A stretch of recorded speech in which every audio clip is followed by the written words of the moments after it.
पायी वागवी भक्त सखा.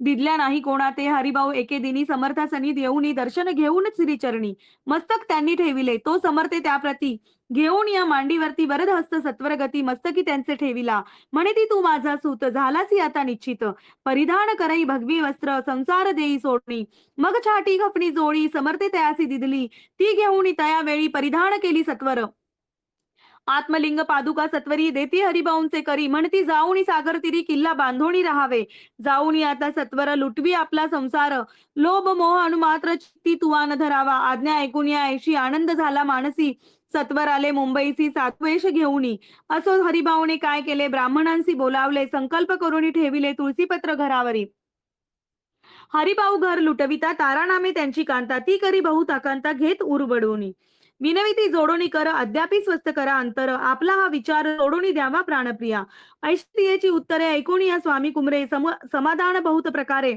करीत असे तियेचे स्त्रियेच्या अंगावरी अलंकार तेही लुटवे समग्र तिचे दिदले शुभ्र वस्त्र परिधान करावया आत्मलिंग समर्थे स्वामी सुता ते दिले होते त्या पादुका स्वहस्ते मठा माझी स्थापिला कामाटी पुऱ्यात त्या समयी मठ स्थापिला असे पाही हरिभाऊ होऊनी गोसावी मठा माझी राहिले इति श्री स्वामी चरित्र सारामृत प्राकृत कथा समंत सदा भाविक भक्त परिसोत षोडश अध्याय गोढा श्रीरस्तु शुभम अस्तु श्री स्वामी समर्थ.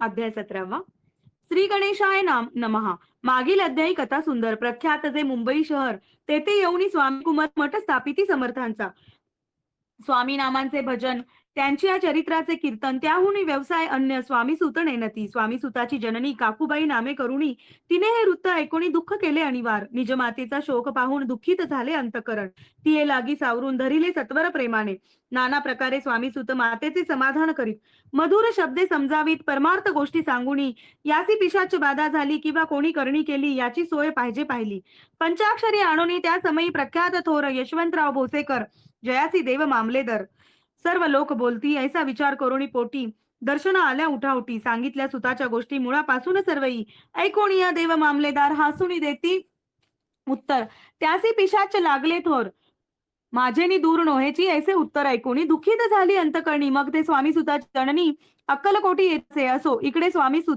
मुंबई माझी वास्तव करीत हिंदू पारसी स्वामी भक्त त्यांच्या उपदेशी झाले मठ होता कामाठीपुरात तेथे जागा नव्हती प्रशस्त मग दिली कांदेवाडीत जागा एका भक्तीने तारा नामे त्यांची कांता ती त्रास देत स्वामी सुता परितयांच्या चित्ता दुःख खेद नसे प्रथम मुंबई शहरात शके 1752 फाल्गुन कृष्ण त्रयोदशीच स्वामी जयंती केलीसे कोणे एके समयासी नगरकर नाना जोशी सहज आले मुंबईसी त्यांनी ऐकले वर्तमान पाहुणी स्वामी सुताप्रती आनंद नाना चित्ती प्रेमानंदे चरण वंदिती स्तवन करीती तयाचे स्वामी सुते तयासी लाविले स्वामी भक्तीसी धन्य झाले नाना जोशी रंगले भजनी समर्थांच्या पुढे जोशी बुवांनी स्वामींची पत्रिका करुणी ती अर्पावया श्रीचरणी अक्कलकोटी पातले पत्रिका श्रीचरणी पिली स्वामी मूर्ती आनंदली समर्थे त्याची आज्ञा केली नगारा वाजवा म्हणून नगारा वाजविता जोशी हासू आले स्वामर्थांसी पाहून या स्वभक्तासी परमानंद झाला असो अक्कलकोट नगरात शके 1793 प्रथम स्वामी जयंती करीत स्वामी सूत आनंदे छेलीकेडे ग्रामात प्रथम स्वामी प्रकट होतच विजयसिंग नामे भक्त गोट्यात खेळत त्या सवय स्वामी सुत दिवसेंदिवस स्वामी भक्ती करी विशेष जन लाविले कीर्ती ध्वज उभारला मना माझी धरुणी कामना कोणी येताची दर्शना त्यासी समर्थ करीती आज्ञा सुताकडे जावयाची स्वामी सुतही त्याप्रती मनातील गुण सांगती ऐकोणी जन चकित होती वर्णिती ख्याती सुताची एकदा सहज स्वामी सुत अक्कलकोटी दर्शना येत तेव्हा समर्थ राजवाड्यात राहिले होते आनंदे स्वामी दर्शन घेतल्याविना तो न सेवी उदकान्न ऐसे दिवस झाले तीन निराहार राहिला मग वाड्यासमोर जाऊन आरंभिले प्रेमळ भजन जे करुण रसे भरले पूर्ण ऐकले आतून राणीने सेवकासी म्हणे सत्वरी तुम्ही जाऊन या अवसरी त्या साधू ते मंदिरी प्रार्थोनी या आणावे पाहुणी या समर्थासी उल्हास सुताचे मानसी धावून या वेगेसी मिठी चरणी घातली निज सुता ते पाहुणी आनंदले समर्थमणी कर फिरविला मुखावरणी हस्ती धरुणी उठविले अक्कलकोटी त्या अवसरी बहुत होते सेवेकरी परी समर्थांची प्रीती करी स्वामी सुतावरी होती स्वामी सुत रात्रंदिन समर्थांपुढे करीती भजन पायी खडावा घालवण प्रेम रंगे नाचती एके दिवशी श्री समर्थ बैसले असता आनंदात स्वामी सुत भजन करीत पायी खडावा घालवण एकांत समय साधुनी समर्थ सांगती तया काही आम्ही जातो निजधामी वारसा पुढे चालवावा स्वामी वचन ऐकूनी स्वामी सुत निशब्द होई कल्पना नसा आहे त्याची स्वामी विन कैसे जीवन वारंवार बिनवी स्वामींची ऐसे न करावा काही. मी अजाण लेकरू तू माझी आई. स्वामी धरती हृदयाशी म्हणती आम्ही तव हृदयी. वास करून इच्छेई चिंता न काही करावी. असो मग स्वामी सुत ते स्थळ सोडून त्वरित नगराबाहेर येत. मार्ग धरित मुंबईचा. स्वामी वचनी दुखावला. अंतरी बहु खिन्न झाला. परतोणी नाही आला. जन्मभरी अक्कलकोटी त्या दुःखे उत्तरोत्तर. क्षीण झाला स्वामी सुत दुःख करी दिवस रात्र. चैन न नसे क्षणभरी तोची रोग लागला. शेवटी आजारी पडला ऐसा समाचार समजला. अक्कलकोटी समर्थांते स्वामी सुताची जननी राहत असे त्या स्थानी. तिने हे वर्तमान ऐकुनी विनवित समर्थांते. मग समर्थे त्या अवसरी मुंबईस पाठवले सेवेकरी. म्हणती सुता ते सत्वरी मन सन्निध आणावे. परिसुत त्या सांगती आला नाही अक्कलकोटी. विरह दुःख त्याचे पोटी. रात्रंदिवस सलत असे. मग सांगती समर्थ त्यासी घालूनी पेटीत. घेऊन यावे त्वरित कोणीतरी जाऊनी. तथापि स्वामी सुत पाठी अक्कलकोटी आला नाही. दिवसेंदिवस देही क्षीण होत चालला. शेवटी बोलले समर्थ आता जरी न ये सत्य तरी तोप भरून यथार्थ ठेविली ती उडवू की. याचा अर्थ स्पष्ट होता तो समजला स्वामी सुता. परी तो न आला अक्कलकोटा. जीवित परवा न केली.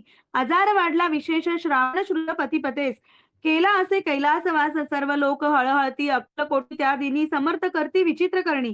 बैसले स्नान करोणी परी गंधण लाविती. भोजनाते न उठती धरणी तरी अंग टाकीती. कोणा संगे न बोलती रुदन करती क्षणोक्षणी. इतक्या माझे सत्वर मुंबईहून आली तार. श्रुत झाला समाचार स्वामी सुतगत झाला. मग काकूबाईने सत्वर जवळी केले मुंबापूर. तेथे समजला समाचार परत्र पावलास आत्मज. निजपुत्र मरण वार्ता ऐकोणी करीती अकांता. तो दुःखद समय वर्णिता दुःख अंतरी होत असे. असो मग काकूबाई अक्कलकोटी लवलाही. परतोणी आल्या पाही बोलल्या काय समर्थांते.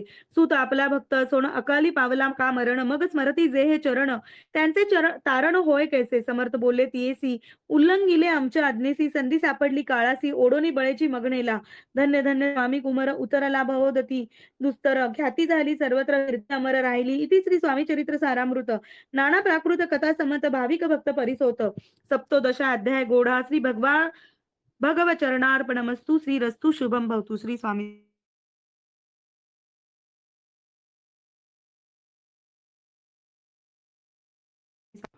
अध्याय 18वा. श्री गणेशाय नमः. स्वामी सुताच्या गादीवरी कोण नेमावा अधिकारी ऐसा प्रश्न सेवेकरी करताती समर्थाते. तेव्हा बोलले समर्थ सेवेकरी असती सांप्रत परी एकही मजला त्यात योग्य कोणी दिसेना. जेव्हा येईल आमच्या मानसी त्या समयी मोर पाखरांसी अधिकारी नेमू गादीसी. चिंता तुम्ही न करावी. मोर पाखरा समर्थ म्हणती वेळोवेळा. रात्रंदिन तोची चाळा. मोठमोठ्याने ओरडती आमच्या पाऱ्याची वेट जतन करावी नीट. वारंवार म्हणती समर्थ काकूबाई लागोनी. लपूनी ठेवले विटेसी ती दिली पाहिजे अम्मासी. याचा अर्थ कवणासी स्पष्ट काही कळेना. असो स्वामी सुताचा भ्राता कोकणात राहत होता. स्वामी सुत मृत्यू पावता वर्तमान कळले त्या. तो केवळ अज्ञान दादा तयाचे अभिनाम. त्यांचे शरीरही असमाधान कृश होत चालला. काकूबाईने तयासी आणविले आपणापासी. एके दिवशी समर्थांची दादा प्रती दाखवले. समर्थ बोलले बाईसी 4 वेळा जेऊ घाल यासी. आरोग्य होईल बाळासी. चिंता मानसी करू नको. त्याप्रमाणे बाई करिता दादासी झाली आरोग्यता. समर्थाची कृपा होता रोग कोठे राहिलं. केसगाव मोगला इथं तेथे नानासाहेब भक्त त्यांनी बांधिला श्रींचा मठ. द्रव्य बहुत खर्चिले. श्रींची आज्ञा घेऊन सत्य पादुका स्थापाव्या मठात. या कारणे अक्कलकोटी येत दर्शन घेत समर्थांचे. ते म्हणती काकूबाईंसी पादुका स्थापन करायसी तुम्ही पाठवा दादासी. समागमे आमच्या. बाई म्हणे तो अज्ञान तशात शरीरी असमाधान त्याची काळजी घेईल कोण. सत्य सांगा मज लागी. समर्थे वृत्त ऐकून म्हणती द्यावे पाठवून. बाळ आहे जरी अज्ञ तरी सांभाळू तयासी. समर्थ पुनश्चराईसी बोलले त्यात तुमचे काय गेले. आम्हासी दिसेल जे भले तेच आम्ही करू की. शेवटी मंडळी सांगती दादासी पाठवले केजे प्रती. पादुका स्थापन झाल्यावरती दादा आला परतोणी. पुढे सेवेकऱ्या सांगती त्यासी मुंबईसी पाठवती. ब्रह्मचार्यांनीसी आज्ञा करीती. यासी स्थापा गादीवरी. दादासी करुणी गोसावी. मुंबईची गादी चालवावी. स्वामी सुताची यास द्यावी. कफनी झोळी निशाण ब्रह्मचारी दादासी उपदेशी ती दिवस निशी. गोसावी होऊनी गादीसी चालवावे आपण. दादा जरी अज्ञान होता तरी अशा गोष्टी करता नकार म्हणायची सर्वता न रुचे चित्ता त्याची. या परी ब्रह्मचार्यांनी पाहिली कटपट करून शेवटी दादासी मुंबईहून अक्कलकोटा पाठवले. समर्थ ऐशा समयास आज्ञा केली भुजंगासी. घेऊन माझ्या पादुकांची मस्तकी ठेव दादाच्या. मोर्चेला आणून सत्वरी धरा प्रांती त्यावरी. आज्ञेप्रमाणे सेवेकरी करिता ती तैसेच. श्रींच्या पादुका शिरी पडता उपरती झाली त्याच्या चित्ता. हृदयी प्रकटला ज्ञान सविता. अज्ञान गेले तयाते. धन्य गुरूंचे महिमान. पादुका स्पर्श करून झाले तत्काळ ब्रह्मज्ञान. काय धन्यता वर्णावी. असो दादाची पाहुणी वृत्ती काकूबाई दचकली चित्ती. म्हणे समर्थे दादांप्रती वेड खचित लावले. ती म्हणे, जी समर्था आपण हे काय करिता? दादांची या शिरी ठेविता पादुका काय म्हणूनी? समर्थ बोलले तियेसी जे बरे वाटेल आम्हासी तेची करूया संन्यासी. व्यर्थ बडबड करू नको. काकूबाई बोले वचन एकासी गोसावी बनवून टाकीलं आपण मारून. इतकुचे पुरे झाले? ऐकोणेच्या वचनाला समर्थांची क्रोध आला. घाला म्हणती बाईला खेवड्या माझी सत्वर. काकूबाईंनी अकांत करुणी मांडिला अनर्थ. नाना अपशब्द बोलत भाळ पिटीत स्वहस्ते. ती समर्थे त्या समयी लक्ष तिकडे दिले नाही. दादासी बनवले गोसावी कपणी झोळी अर्पिली. दुसरे दिवशी दादासी समर्थ पाठवती भिक्षेसी. ते पाहुणी काकूबाईसी दुःख झाले अपार. समर्थांसी हसू आले अधिकची कौतुक मांडले. दादासी जवळ बोलावले काय सांगितले त्यासी. अनुसुया तुझी माता तिचे पाशी भिक्षा मागाता. अवश्य म्हणून तत्वता जननी जवळी पातला. ऐसे बाईनी पाहुणी क्रोधाविष्ट अंतकरणी म्हणे तुझी हे करणी लोक अपवादा कारण ऐकोणी मातीची युक्ती ददा तिचं प्रती बोलती. ऐक सुखे तुच्छ गमती माते आजपासून पुत्रांचं ऐकून वचन उदास झाले तिचे मन. असो दादा गोसावी होऊन स्वामी भजनी रंगले. काही दिवस झाल्यावरी मग आले मुंबापुरी. स्वामी सुताच्या गादीवरी बसवणी संस्था चालवली. इति श्री स्वामी चरित्र सारामृत नाना प्राकृत कथा समत सदा प्रेमळ परिसोत अष्टोदश अध्याय गोढा. श्रीरस्तु शुभम भवतु. श्री स्वामी समर्थ. आपण याआधी स्वामी समर्थ अभिषेक हा व्हिडिओ रेकॉर्ड केलेला आहे, ऑडिओ केलेला आहे. तर यामध्ये मी तुम्हाला सांगितलं होतं की जर कोणाला असं वाटत असेल की व्हिडिओ ऑनलाईन YouTube लाईव्ह येऊन घ्यावा, सगळ्यांची इच्छा असेल तर प्लीज कमेंट करायला विसरू नका.